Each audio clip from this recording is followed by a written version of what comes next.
The Philippine Air Force, PAF, is actively exploring options to modernize its fleet of fighter jets as part of its multi-role fighter, MRF, acquisition program.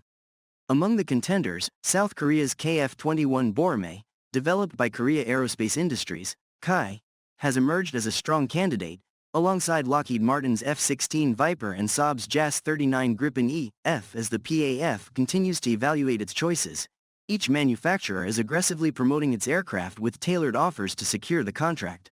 South Korea has been strengthening its defense ties with the Philippines, particularly through its export of Fa-50PH fighter aircraft, which the PAF has been operating since 2017. Now, KAI is pushing for the sale of its next-generation KF-21 Boramae, a 4.5-generation fighter jet with stealth capabilities and modern avionics. During the Defense Service Asia, DSA, 2024 exhibition, South Korean and Philippine defense officials engaged in discussions about the potential export of the KF-21 to the PAF. Reports indicate that KAI is offering a package deal, including an additional batch of Fa-50PH light fighter jets alongside a proposal to supply at least 10 kF 21 Boramae units. According to industry insiders, KAI's offer is designed to meet the Philippine government's allocated budget of approximately $1.094 billion for the MRF project. The KF-21, still undergoing development and testing, presents an attractive option for nations seeking advanced yet cost-effective multi-role fighters.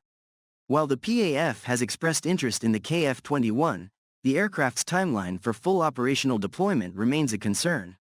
The jet is expected to achieve full combat readiness by 2026 or later, raising questions about whether the PAF is willing to wait for its entry into service or if it will prioritize an aircraft that is already operational. Alongside the KF-21, Lockheed Martin's F-16 Viper and Saab's JAS-39 Gripen EF are also under consideration. The United States has long been a major defense partner of the Philippines, and the F-16 Viper is widely regarded as a proven and battle-tested platform. The U.S. State Department has approved the potential sale of F-16 Block 70/72 fighters to the Philippines, which would provide the PAF with an advanced air combat capability. The F-16 is known for its versatility, extensive upgrade options, and integration with NATO standard weaponry. However, budget constraints and the cost of acquiring and maintaining the F-16 could pose challenges for the PAF. On the other hand, Sweden's Saab has been aggressively marketing the JAS-39 Gripen to the Philippines.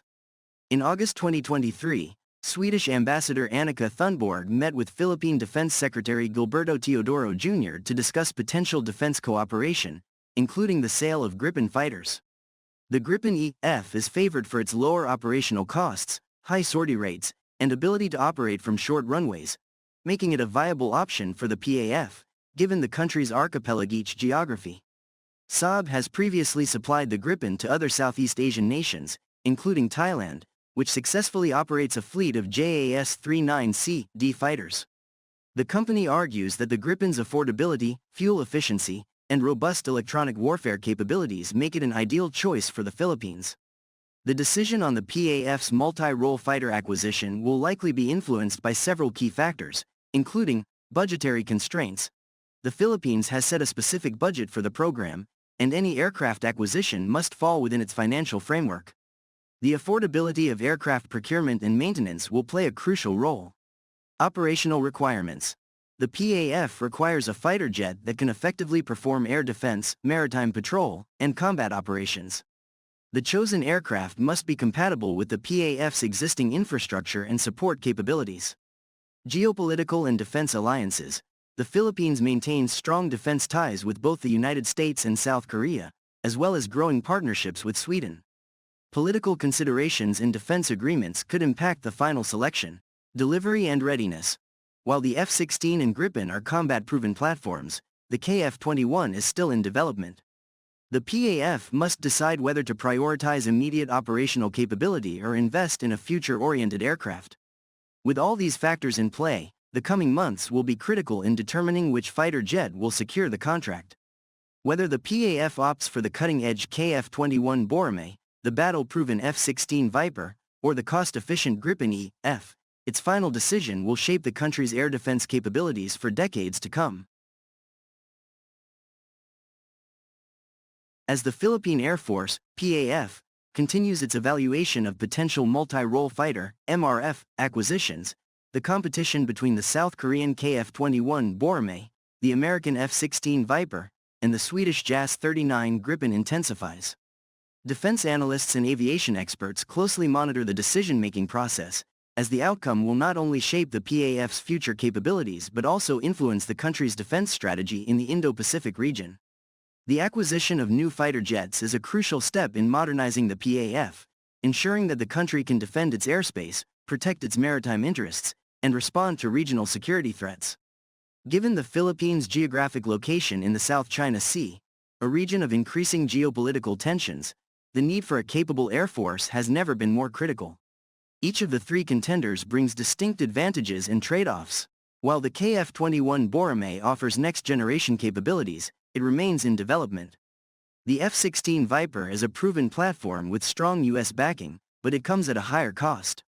Meanwhile, the JAS-39 Gripen offers affordability and operational flexibility, making it a practical choice for a nation with limited defense resources. In recent months, diplomatic engagements and negotiations have intensified, with each manufacturer making strategic moves to secure the contract. South Korea's KAI strengthens its offer. KAI continues to push the KF-21 Borame, emphasizing its advanced stealth features and future upgrade potential. Reports suggest that South Korea is willing to offer additional defense cooperation agreements, including technology transfer and training programs, to make the deal more attractive to Manila. U.S. renews pressure for F-16 sale. Washington remains eager to strengthen its military ties with the Philippines through the sale of F-16 Vipers. The U.S. has also offered favorable financing options and potential military aid to offset the high acquisition and operational costs. Additionally, U.S. military presence in the Philippines under the Enhanced Defense Cooperation Agreement, EDCA, makes logistical support for the F-16 a viable advantage. Sweden's Saab expands diplomatic efforts. Saab has been increasing its diplomatic outreach, highlighting the JAS-39 Gripen's cost-effectiveness and ability to operate in austere environments. Sweden's government has also engaged in discussions about defense industry collaboration with the Philippines, potentially paving the way for joint ventures in aerospace technology. While all three options remain under consideration, several factors could delay the final selection. Budgetary concerns. The Philippines' budget constraints mean that any purchase must be carefully assessed in terms of cost-effectiveness. While the Gripen is the most affordable in terms of operational costs, the KF-21 could become a viable long-term investment if South Korea offers a favorable payment scheme. Delivery schedules. The F-16 and Gripen are available for immediate or near-term delivery, whereas the KF-21 is still undergoing testing. The PAF must decide whether it can afford to wait for the KF-21's full operational status or if it needs a ready-to-deploy fleet. External political and military developments. Rising tensions in the South China Sea and evolving U.S.-Philippines military cooperation agreements could influence the decision. If geopolitical conditions worsen, the Philippines may opt for an aircraft with immediate operational readiness. The PAF has yet to announce a final timeline for selecting its next-generation fighter jet. However, defense insiders suggest that a decision could be made by late 2024 or early 2025. The government is expected to weigh all factors, including cost, capability, and strategic partnerships, before committing to a deal. Regardless of which aircraft is ultimately chosen, the MRF acquisition will mark a significant leap forward in the Philippines' air defense capabilities. The selection will not only modernize the PAF's aging fleet but also strengthen its deterrence and response capabilities in an increasingly complex security environment. As the world watches, the Philippines' decision on its next fighter jet will have lasting implications for regional defense dynamics and its role in the broader Indo-Pacific security framework.